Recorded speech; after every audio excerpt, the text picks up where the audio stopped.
So that is system testing. So yesterday I haven't told you about the integration testing types. We have integration testing types. So integration testing is again divided into two types. Okay, first one is incremental integration testing.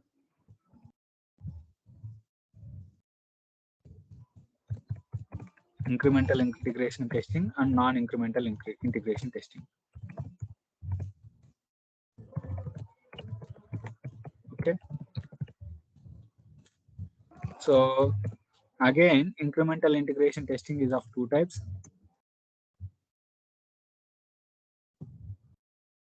Top-down integration top-down incremental integration testing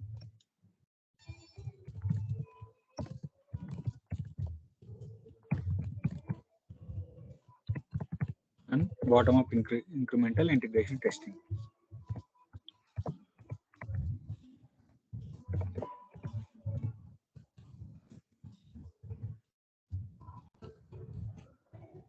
Okay, these are the types of integration testing. So integration testing is of two types. One is incremental integration testing. Second one is non-incremental integration testing. Again, incremental integration testing is of two types: top-down incremental integration testing and bottom-up incremental integration testing. So what is meant by top-down incremental integration testing? What is meant by top-down incremental integration testing? So incremental integration testing. What is meant by incremental? What is meant by incremental? It's going one by one, raising up. So incrementally adding the modules to the parent. Okay, suppose we are developing a product A and we have divided A1, A2, A3 modules, A4 modules. So we are gonna increment. So A1, after developing A1, we are adding A2. So A1 to A2, whether it is working properly or not. We are gonna check whether the flow between A1 and to A2 is properly working or not. Then we are going to add one more module A3. So A1 to A2, A2 to A3, A1 to A3. We are going to test it, right? In integration testing, as I told you yesterday. So when we are adding, this is the A1 and we are adding one more module A2, then we are checking whether the flow between A1 and A2 is working properly or not, right? The same way for A2, again we are adding one more module A3 and checking A3 is working properly or not, A2 to A3 is working properly or not, and A1 to A3 is working properly or not. This is incrementally adding. So this will become the parent. A1 will become the parent and A2 will become the child to the parent of A1. A1 is the parent. So that is top-down incremental or bottom-up incremental? This is top-down. Okay, I'll tell you. So first we need to know the definition of incremental integration testing. So adding the modules to each, adding modules continuously from top to bottom or bottom to top. Anything is incremental integration testing. So the A1 might be the parent or the child, doesn't matter. Okay. Suppose if A1 is the parent, then A2 will be the child to the parent A1. Okay. A2 is the parent to the child A3. I got it? If you think A1 is the parent, then A2 will be the child of the parent A1. This will be the child of A2 will be the child of A1. Like family tree, right? Family tree, right? Yeah. So if A3 is the child of A2, A2 will become the parent to the A3. So this is the sequence. So incrementally adding the modules, whether it is top down or whether it is bottom up. Adding the modules incrementally, we'll call it as incremental integration testing. Any doubt? No. Stravia?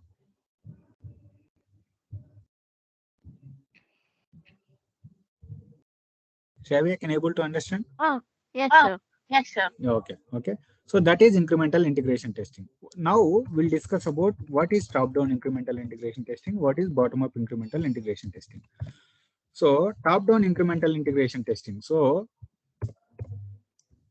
what is meant by top-down? So we are coming from top to bottom. Okay, A1 is the parent, A2 is the child, A3 is the child of A3, A3 is the child of A2. If you add A4, A4 is the child of A3. So for every parent there will be a child.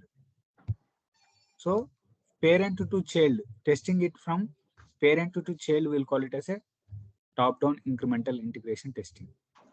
So this will be the parent. A1 is the parent. Then A2 will become the child 1. Okay. A3 will become the child 2. A4 will become the child 3. Okay.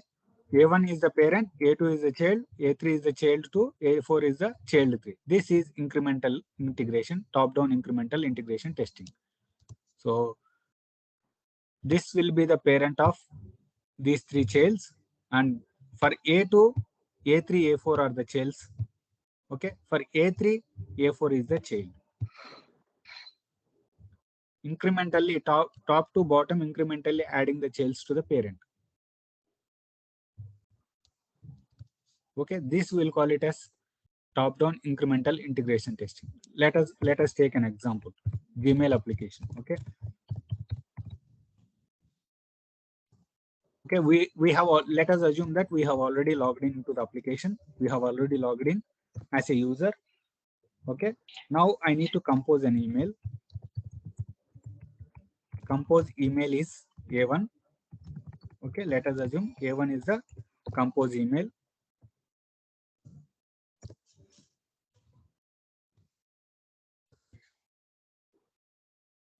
Okay. A2 is the sent items. A3 is the delete items. Okay, so A1 is the parent. This will become the parent. Why it is parent? Why it is parent? Can you tell me? Because those two are part of the composer. Yeah. So if you don't compose any mail, then you can't see anything in the sent items, right? Yeah. So if you don't have any sent items, you can't delete the items, right? If you don't compose mail, you don't have any sent items, and you don't have any items to delete it as well, right? So interlinked between each other. So this is a parent. Compose mail. Once the parent generates a compose mail, then it will be in the sent items. Okay. Then once sent items is there, then we can able to delete that item. So this is an example of incremental integration testing. So once we compose an email, then we'll check whether the item is there in the sent items. Okay. Then we'll come to delete items. We can't find anything. Once we delete this item, send in from the sent items or from the mailbox, then it has to be there in the sent items, the delete items. Any doubt? So the main product is not called the parent, right? The main product is not called a parent. No. Okay. So those whatever we divide, the modules, yeah, whatever the modules that we divide, interaction between the modules. And this process always goes in order. So Yeah. like a, yeah, we always do top-down incremental integration testing. We never do bottom-up incremental integration testing. Okay, we never do. As a tester, we never do bottom-up incremental integration testing. We do only top-down incremental integration testing. For the interview purpose, you need to know what is meant by top-down, what is meant by bottom-up. But in real testing, why we don't do bottom up? Yeah, I'll tell you that reason. Okay, but now don't go too fast, Serval. Don't go too fast, because I haven't discussed about bottom-up incremental integration testing. Okay, once I discuss about that one, then I'll tell you the reason why we are not going to do bottom-up incremental integration testing. Okay, so we always follow incremental integration testing. Okay, that is top-down incremental integration testing. So we need to compose an email, then only we can able to see it in the sent items. Then only once if you compose an email, then only we can able to delete that item, because otherwise there won't be any emails to delete it. Okay, so this is interaction between the modules. Okay, integration testing itself is a interaction between two modules, two or more modules. Okay, we are testing the functionality between the modules. That is integration testing. We are not testing whole product, whole end-to-end product, whole A product. We are not testing whole A product. Okay, that's why we are not bothered about the whole product. We are talking only about the interaction between the modules.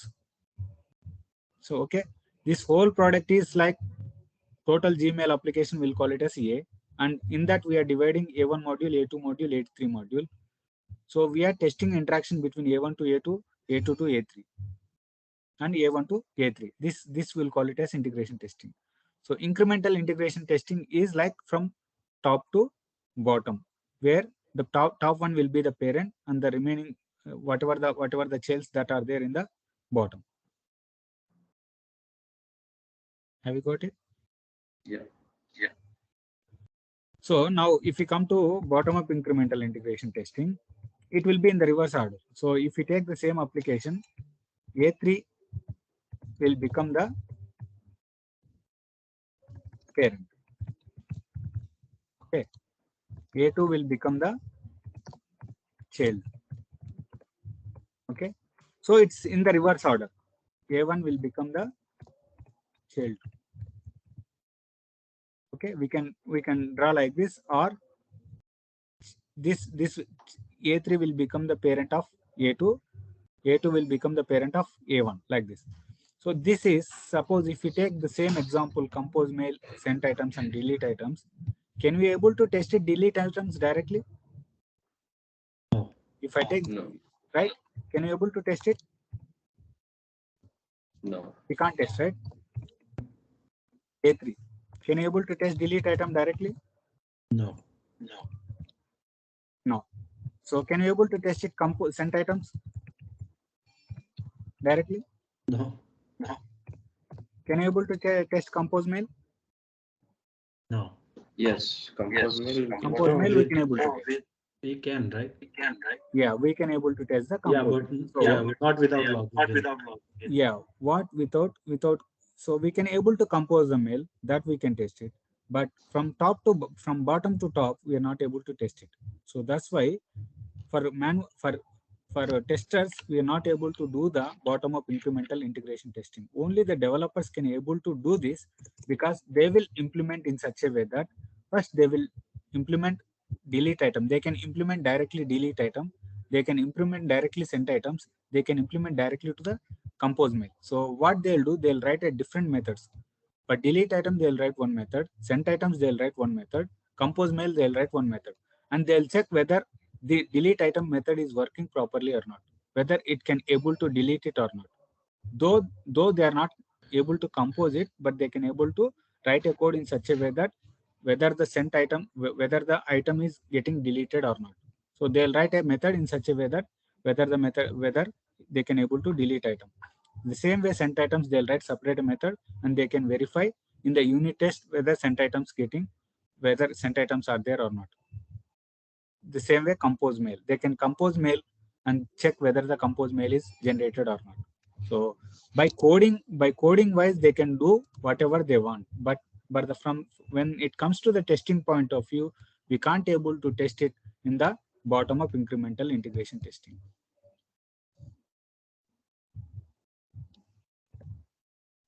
Any doubts on this?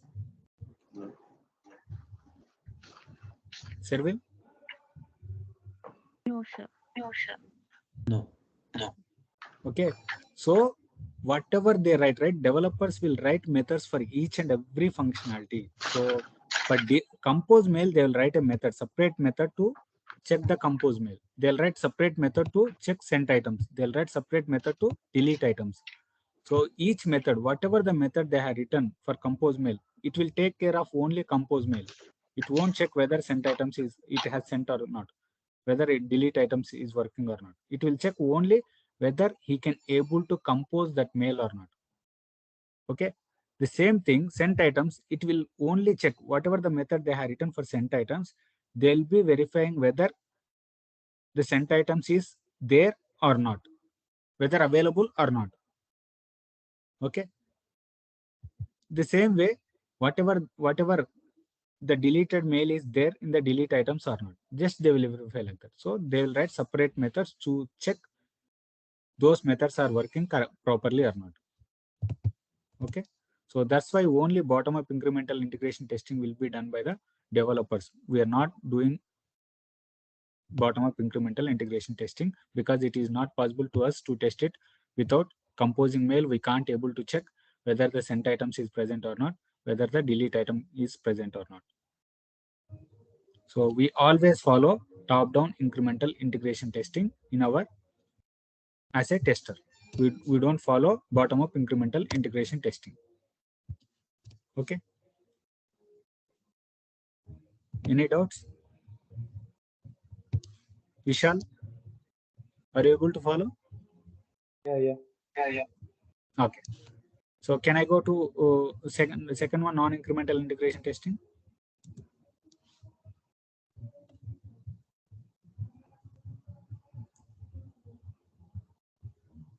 Can I go for non-incremental integration testing? Is it fine with incremental integration testing? Top down, bottom.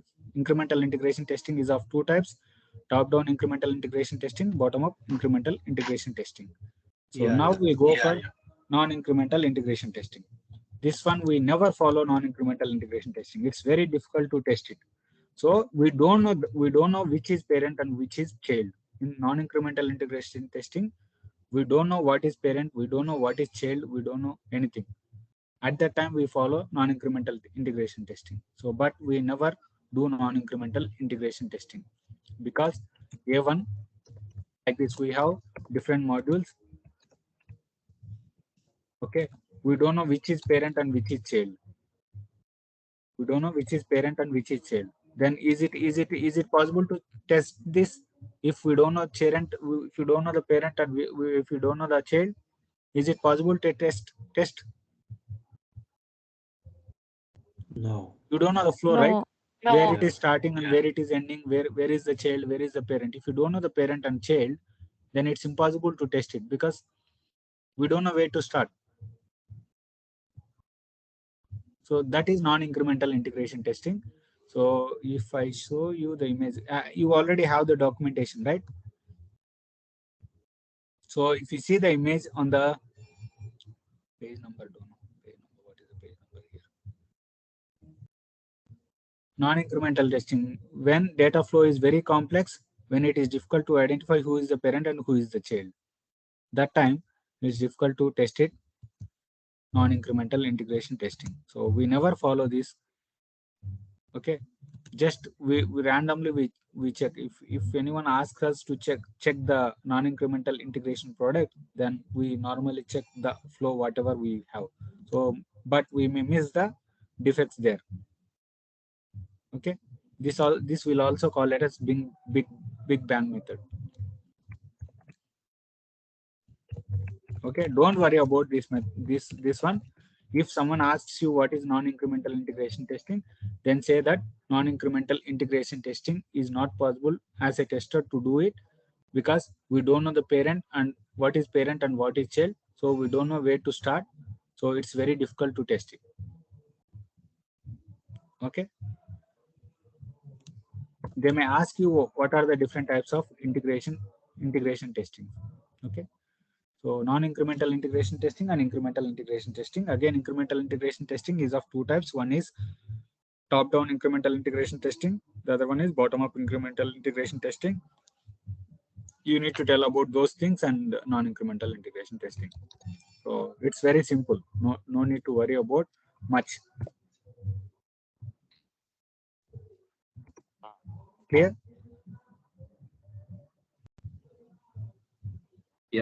Yeah. Respond. So because if you feel that I'm Yes. going fast, Yes. if you feel that I'm going fast, let me know. Okay. Okay. Now testing Test case design techniques.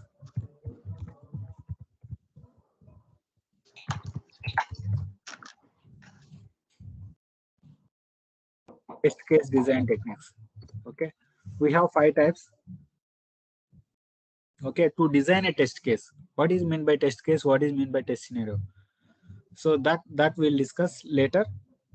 Okay, first we'll know about test case design techniques. So if you want to write a test case for login functionality, okay, login functionality, so username,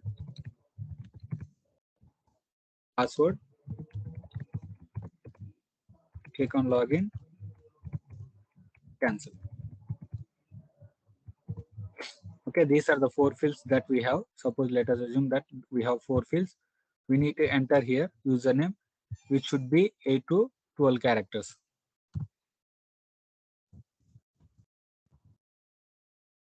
It should be 8 to 12 characters.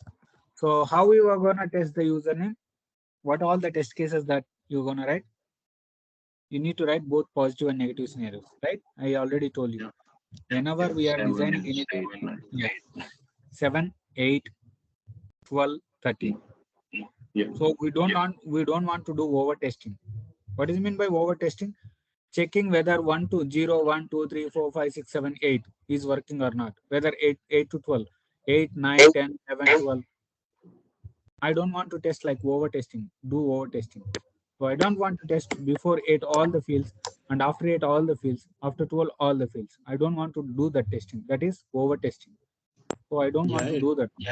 So that's why we need to follow some techniques to do this testing. Okay. Boundary value analysis is one, right? Yeah.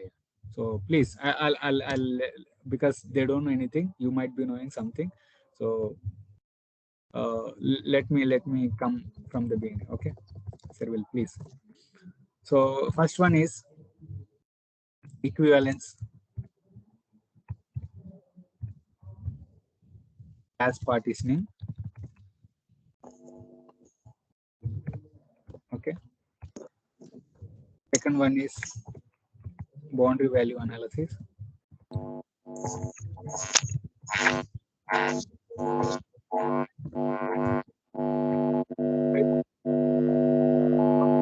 Please mute, man. Someone has to go on mute. Okay, equivalence partitioning, boundary value analysis, section table. Fourth one is transition state, state transition.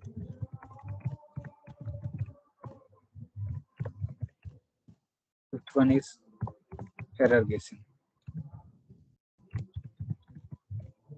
These are the 5 techniques that we use normally to design test cases. Okay, we'll discuss one by one.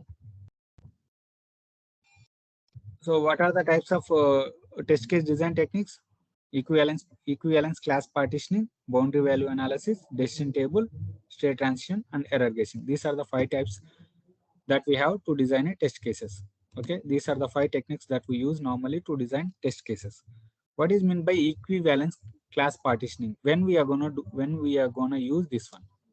Okay, so if we have any methods like suppose if you want to divide, if you have a where we need to test a edit box. What is mean by edit box? Do you know what is mean by edit box? Edit box, we can just make a change. Just we can able to enter. Suppose username we have a box that we'll call it as edit box where we can enter the data. Okay, that we'll call it as edit box. Okay, username field where we can enter the username. Password field where we can enter the password, that we'll call it as a edit boxes. Okay, so if suppose in the edit box, if you are asked to check the digits between 1 to 500, whether it is accepting between 1 to 500, then what you are going to do? How we are gonna check?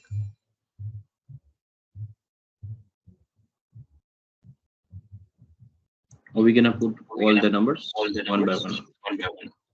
Yeah, we can put all the numbers and check it, right? But that is not the proper way to test it. Okay, that becomes like 1 to 500. If suppose if you ask to check the range between 1 to 500, then we need to check to write test cases. What we need to do first 1, 2, 3, 4 like this until 500 we need to do. So to test 500, 1 to 500, we need to check 500 times. But that takes a lot of time to check it, right? That's why what we are going to do, we can divide that into classes, number of classes. Suppose how I'm going to divide. If I want to test it, the edit box 1 to 500, I'm going to divide that one into classes. So how I'm going to divide? So minus 100 to 0. Okay, this is one class. Okay, 1 to 100. Okay, 101 to 200, 201 to 300, 301 to 400, 401 to 500. Okay, 501 to 600. Okay, I'm going to test only these 6 scenarios. I'm dividing the range into number of classes. This is one class, this is one class, this is one class. So I'm dividing into classes, number of classes. I'm dividing the into equivalence partitioning. I'm partitioning into classes. Okay, whatever the range that I need to test in the edit box. Okay, enter the age, enter the number between 1 to 500. Okay, this is the test case.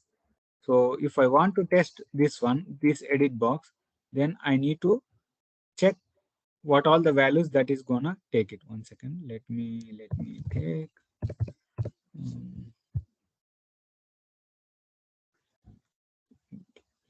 can I able to follow, or do I need to draw? Yeah, able to follow for me. What about Darshan, Vishal? Yeah, what do you need to draw?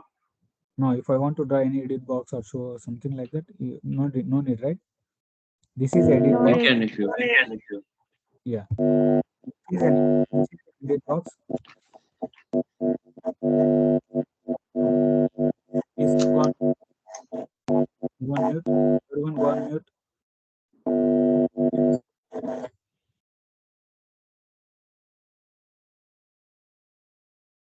Okay. So if I asked you to check whether it is accepting 1 to 500 or not. So some edit box, username edit box, and asked us to check whether it is taking the range of 1 to 500. Then at that time, we are going to divide into subclasses, into where we are partitioning into classes. So minus 100 to 0. Is it positive or negative scenario? What is this scenario? Why we need to check minus 100 to 0? Is it a Negative. positive scenario or negative scenario? It is scenario. Negative scenario, right? Because we need to check before 1. Is Other it than the range. other than the range? Okay, that is negative scenario. What is this one? 1 to 100? Positive. Positive. What about 1 or 2, 101 to 200? In within our limits of positive. Positive. 101 to 300? Positive. Positive. All are positive, right? Until 500 it is positive. What about the last one? Negative scenario. Negative scenario, right? Because we are checking whether it is accepting out of bound more than 500. So this is negative scenario. So we are covering both positive and negative scenarios. Instead of testing 500 scenarios, 500 numbers, I'm able to test it within this one. So I'll prepare a test data. I'll prepare test data for each and everything. Okay, I'll prepare test data for 0 to 100. What value I can take? Any value. I can take minus 80. If it is working for minus 80, it will work for all the numbers from 0 to minus 100. Minus 100 to 0. It will work for all the numbers because the code they write, if it doesn't work for any one of the value in between, then it doesn't work for any values. Okay, that the condition will be like that. Okay, so that's why no need to check for all the values. If it is working for one value in between, then it will work for all the values. So I am preparing a test data for each and every class. So I'll take minus 80 as the test data. Then here I'll take 177 as the test data. Here, sorry. Here I'll take 189 as the test data. Here I'll take 3. Sorry, 255. Here I will take 333. Here I will take 468, and here I'll take 586. So I'll prepare test data like this. For I will divide. I will partition this into these classes, and I will prepare test data for each and every class. Okay. Raja. So let's say there is a one loophole because minus 100 with 3 digit with a negative sign. We didn't check that. So minus 100. Let's say you check the negative sign with 2 digit, right? Yeah. Now the minus 100 is also 3 digit with negative sign. So that doesn't matter. If it is working less than 0, if it is not accepting any value, that doesn't accept. If it is minus 100 or minus 1000 or minus 10,000. Okay. If it so, the condition will be written by the developer in like this. So if a is less than 0, okay, if a is less than 0, then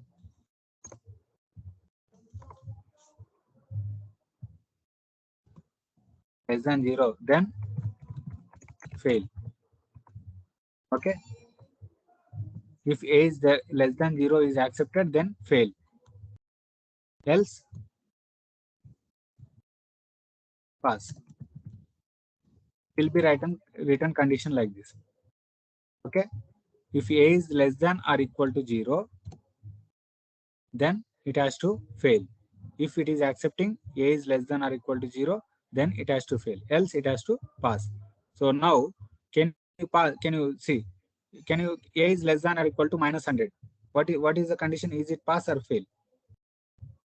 So a is suppose a is 1 to 500. Let us assume a is 1 to 500. So if you take a 1 is less than or equal to 0, is it pass? Is it right? Yes. 1 is less than or equal to 0? No, more than one is. Yeah. So like this, it will check. It will check the condition. Okay, less than or equal to 0. If it is less than or equal to 0, then fail. Suppose a is minus 100. Minus 100 or minus 1000. A less than or equal to 0. Minus 1000 is less than or equal to 0. Yes, right? Yes. So then it has to fail. So whatever the condition, if this condition is meeting, then fail, else it has to go and pass. So like this, they'll write the condition. So whatever the value is less than 0, automatically it will fail. So no need to check for all the values below 1000, below 0. So if we check one value, if it is working, then that will work. If he forgets to give this equal to, okay, if he forgets to give the value, if he forgets to give the equal symbol, then what happens? A is less than 0. So if you give 0, right? 0, Zero 0 is will be accepted. 0 will be accepted here, right? That time we are going to miss.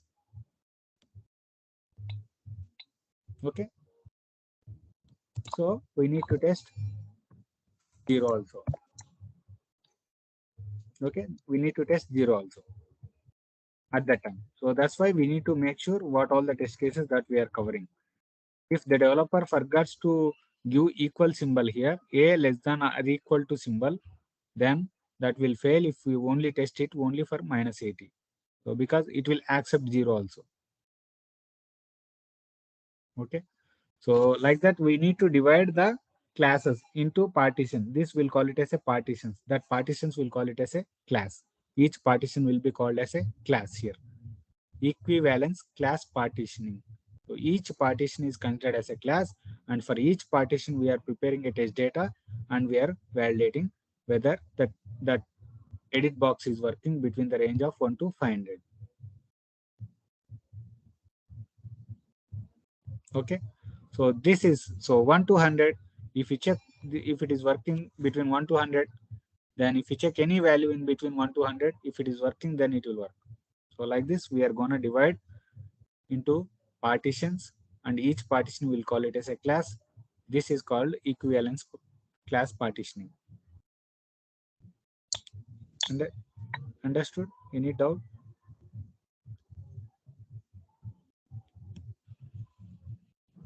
No, that's good. No. Yeah.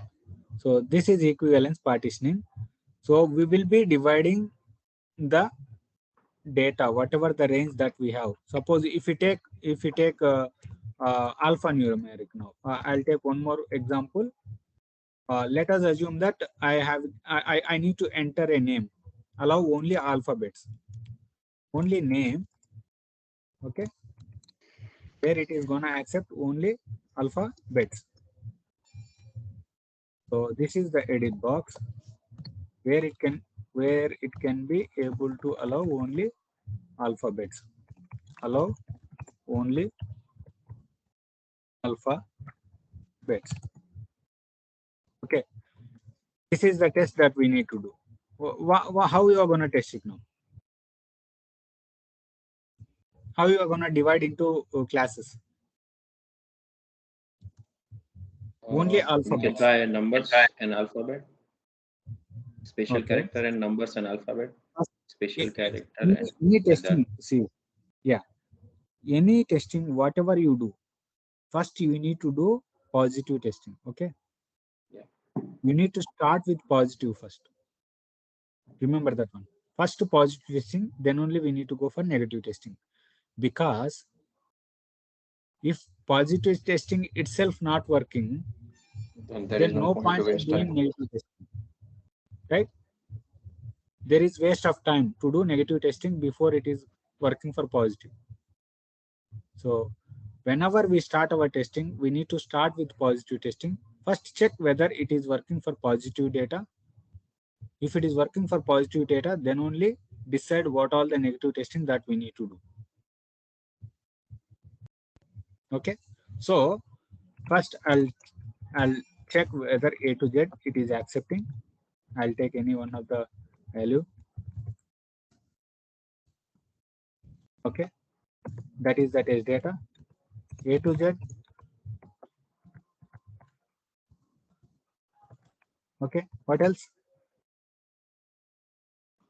Uh, Special Numbers. characters. Yeah. Numbers. Yeah. Special characters.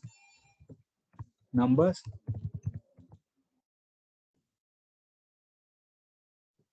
Then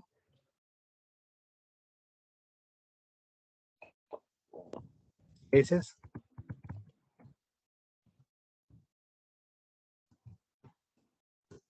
Okay. These are the types that I am gonna do it for let us assume that I am doing, these are the test cases that I am doing. I am checking whether A to Z, capital A to Z is working properly or not. Small a to Z is working properly or not. These two will become the positive scenarios, right? These are the two positive scenarios.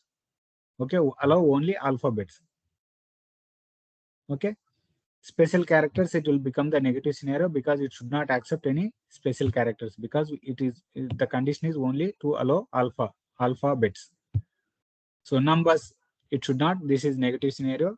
And spaces, though we are using only alphabets, but the space is a special character, so that should not accept, it should throw an error. These are the scenarios that we are going to divide. So we'll be dividing into classes like capital A to Z, special characters, numbers, spaces. And we are going to prepare the test data like this for each and every test that we are going to do, and test it. When the application is ready, we are going to test it by seeing these scenarios.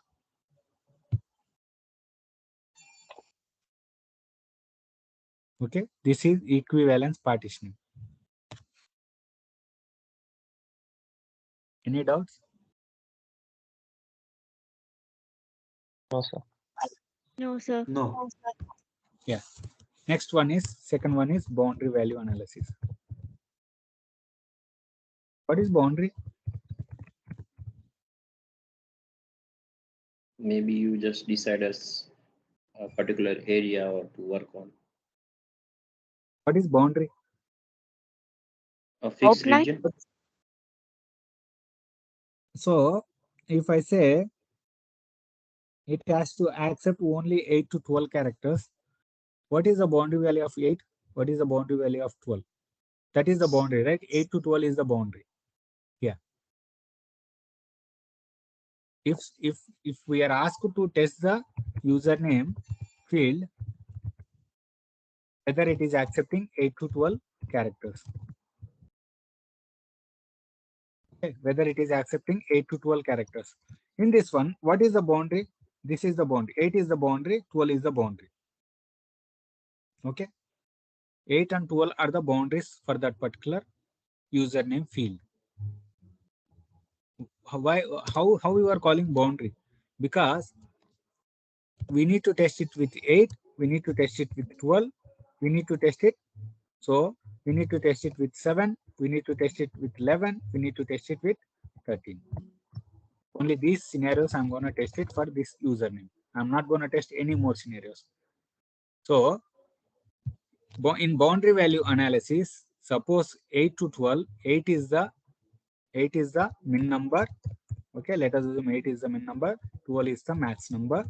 So whenever you want to test it, let us assume that 8 is the minimum number, 12 is the max number, because we are asked us to test it from 8 to 12 characters, whether it is accepting 8 to 12 characters.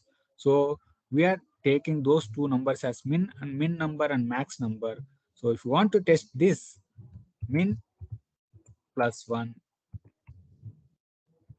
min, we need to test with min minus 1. Okay, and max minus 1 and max plus 1.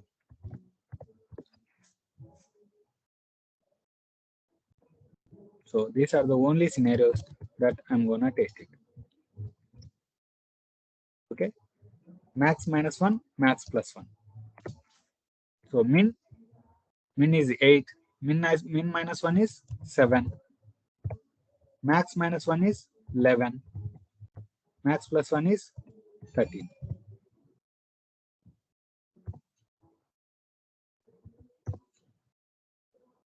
Okay, min is 8. So only 4 scenarios that I'm gonna test it for username 8 to 12 characters, whether it is accepting or not. So this means that we are reducing the number of test cases by using boundary value analysis technique.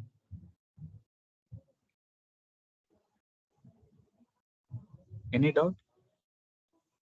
So we don't want to increase our testing. We don't want to do over testing. So that's why we are taking the boundaries of those values and testing it. So 8 is the boundary value, and for this boundary value, but this boundary 8 value, I'm reducing one value. I'm taking the min value and min minus 1. For the same thing, max minus 1, max plus 1. That's it. Only 4 scenarios. That is enough to test it.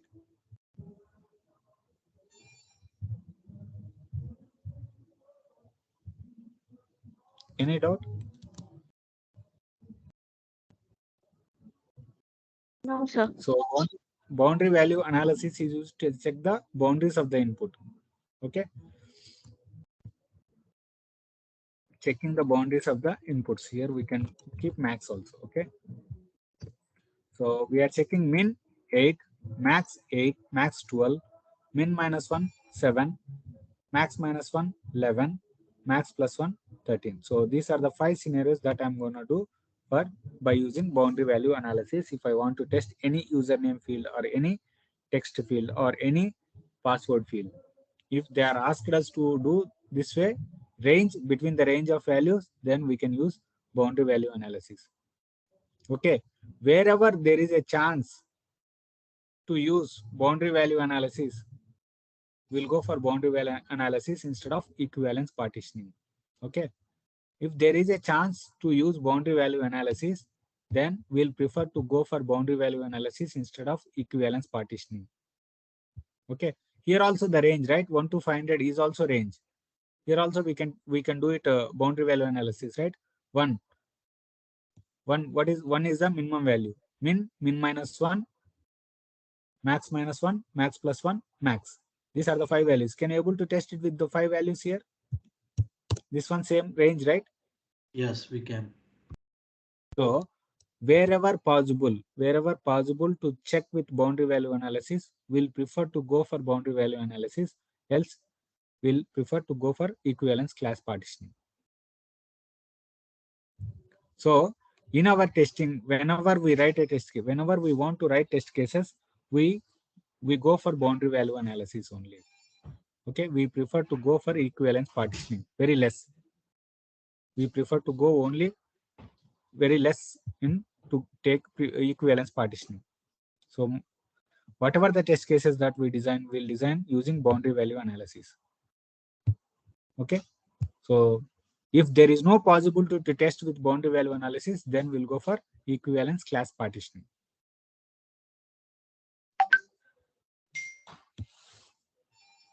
Any doubt? No, sir.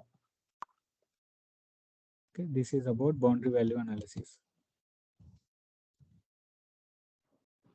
Next, third one, decision table. You want break? Shall we take break for 5 minutes? Okay, take break for 5 minutes, maybe 7 minutes. I'll come back at 7:15. Okay. Okay, 7 minutes. So I'll bring my coffee. Sorry. Yeah, man.